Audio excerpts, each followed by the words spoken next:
us and he told us that, hey, this team was ready to win right now. Yeah. Right? That's why you make these finishing pieces. That's why you go out with your #2 pick and you say, okay. You don't get a quarterback. Right, you don't get a quarterback. You go get Saquon Barkley. That's why you go out and you get a Nate Solder because you think you're close. Nah. Close only counts in horseshoes. And I think, he's out there having to take the brunt of all the, he doesn't understand how the New York media works. You can't just come out. We're too smart for that. I understand you guys are a national show, but this is a local story right here for right now. And this is a fire sale. And he lied to us. And somebody's got to be held accountable. We've replaced general managers, we replaced head coaches. But he didn't. But Shermer didn't lie. McAdoo was smiling. Yeah. McAdoo was like, yep, told you he was done. Well, but Shermer didn't lie. There's a lot of criticism to be laid at the feet of a lot of people. I don't know how we can blame Pat Shermer for much of any of this right now. Pat Shermer does not pick the players. He does not pick the draft picks. He had no other option than Eli at quarterback. The one mandate it seemed he had coming into the year was Eli's got to be the quarterback because the last coach, part of the reason he got fired was he benched Eli. That's a whole nother story, right? Because I wonder, did Patricia not take this job because they were saying, okay, whoever comes in and takes this job, you're stuck with Eli Manning, understanding that everybody else had already knew that Eli was past his prime. This is a team that was sold that they can win now. This team is going to be in a real rebuilding mode, and it's going to take a long time. Gettleman came in and said he doesn't want to be in quarterback hell. Guess what? You're front smack dead in quarterback hell. But I think it's different than what's happening in Oakland. Maybe Gettleman thought they could win with Eli Manning. Maybe they thought Eli had at least one more year left, not playing his best, but with a wide receiver and a star running back. And they thought Nate Solder could do more with that line, that the pieces were just firmly enough in place that they could do something. Yeah, they thought so. But for me, I come from the old school. I done made plenty of mistakes. And the way to get from that mistake is just admitting what you did, see where you went wrong, and then legitimately try to rectify it by changing your decision-making going forward. Like you do have new information, and that's where the Giants are. I believe that Dave Gettleman, they started out a lot like me. Eli still got a lot left in him. They can support him, get Nate Solder, get some other pieces. They should support him. Hey, I was wrong. I'm not addressing the media. I'm not the head coach, so how he goes about it's going to be a little bit different. But if I was doing it, I would just admit I was wrong, a lot like John Gruden. I'm getting ready to change this ship. I got to rebuild now, and I got serious concerns moving forward. Can we use the T word? Is it time to use the T word? Because they're tanking. And they can say they're not tanking, they're tanking. And this is how you competitively tank. You start selling off pieces. And then you want to say you're not tanking.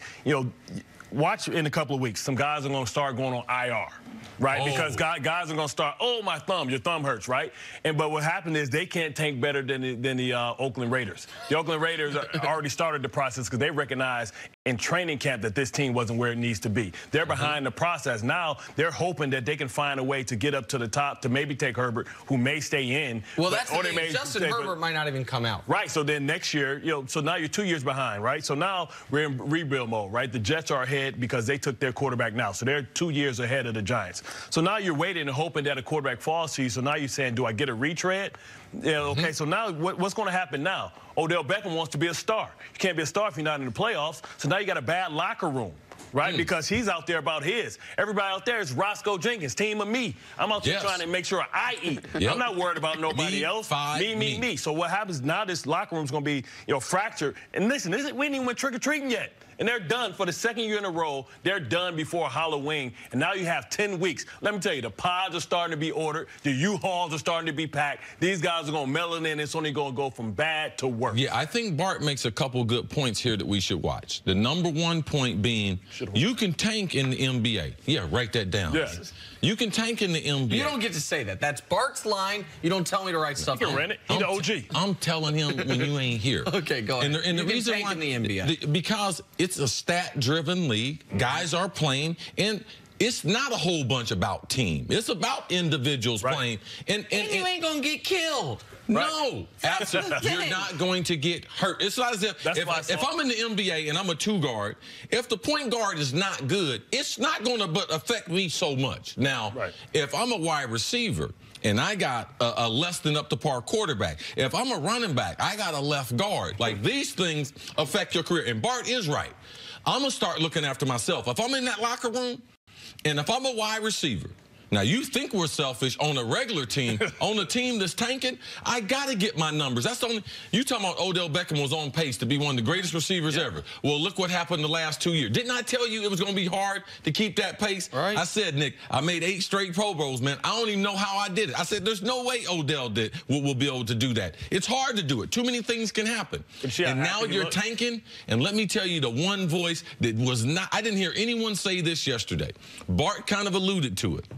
There's one guy in that locker room can talk to OBJ, and you just sent him to Detroit. So now when the kid has a temper tantrum in the aisle, he wants candy, he wants cereal, he wants something else in the cart, who do you send to talk to him?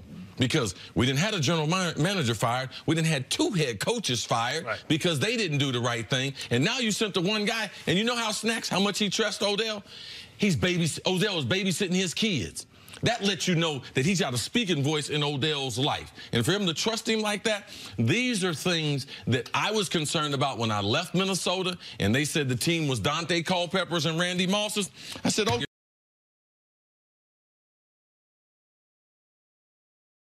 So that they become great. Listen, you said something a few minutes ago that's important.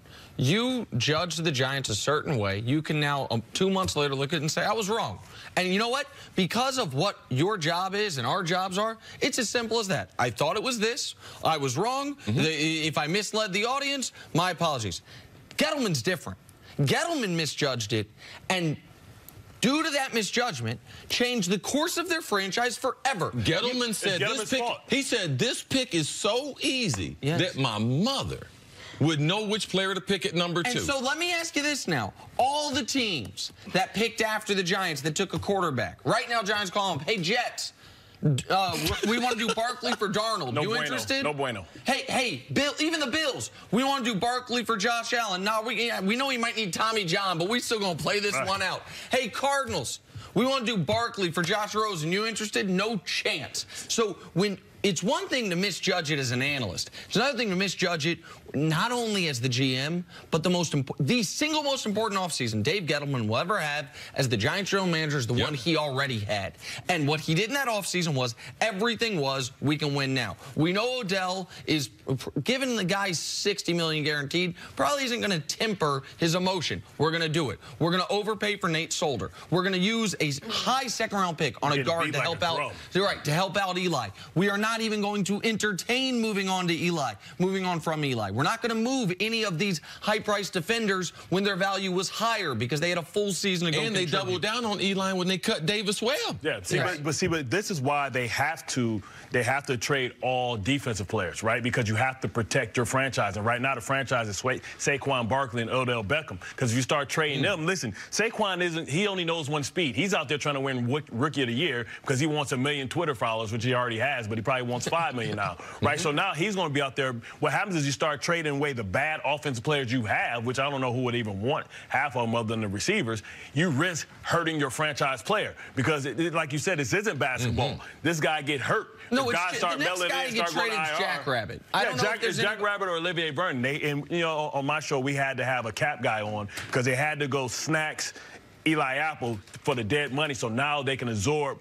Now they can absorb some more money now. So now the next move, they're not done. You know, the next move is probably Jack Rabbit or Olivier Vernon. To the Chiefs. They have to Janoris Jenkins. Right. They have to blow it all up. You know, but what happened is Gettleman came in here and he said, listen, this team isn't far away. I'm an old man. So that showed me that he was impatient because he wasn't really ready to have a true assessment. And we asked him, we said, you got a decision on Eli? He's like, well, I watched the Philadelphia game. You told me one game where he looked good late in the season.